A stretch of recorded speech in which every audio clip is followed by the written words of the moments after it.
Hi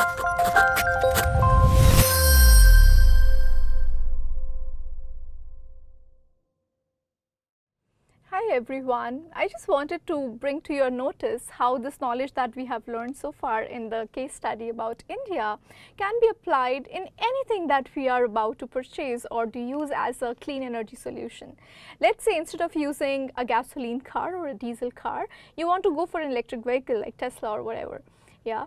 In that case, what is it that you should keep in mind before buying the vehicle? That's the question. Yeah, it's not just the capital cost of the car, the initial cost of the car. There are so many other things that go into your car, like your fuel, like the insurance, so many things, the end of life sale, resale value of your car. There's so many things that go into it. So I want you to think about these few questions that I'm going to pose to you right away. Number one, what is the net present value of your vehicle? Let's see what that implies. So net present value, as we saw in the case study before, includes three components. Number one is the initial cost. Number two is the ongoing costs. And number three is end of life. So what does your initial cost include? Okay, it certainly has manufacturing, it has margin of the producer, it is going to have tax. If you have to register your vehicle, that's another cost, and maybe license and so on and so forth, right?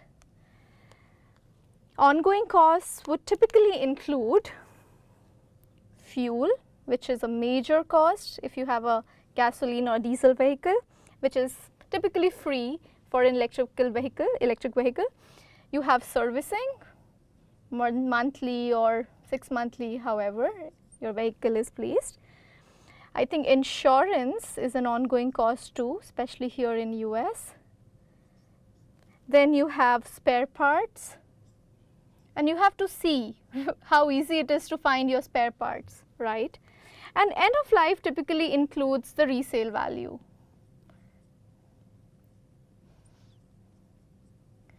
So considering all these costs, which would be different for your areas, for different countries, the taxes are different. For different states, the taxes could be different, the cost of the vehicle, the cost to import a vehicle if it is not locally produced in your place. So all these things I want you to think about, find the numbers from the real data in your spatial and temporal constraints, and then add those costs, bring it back to the present value. For this year, how much would it cost you if you include all these costs throughout the life of your vehicle? Yeah. So all the best, and then hopefully you can make a smart choice and buy what is really good for you.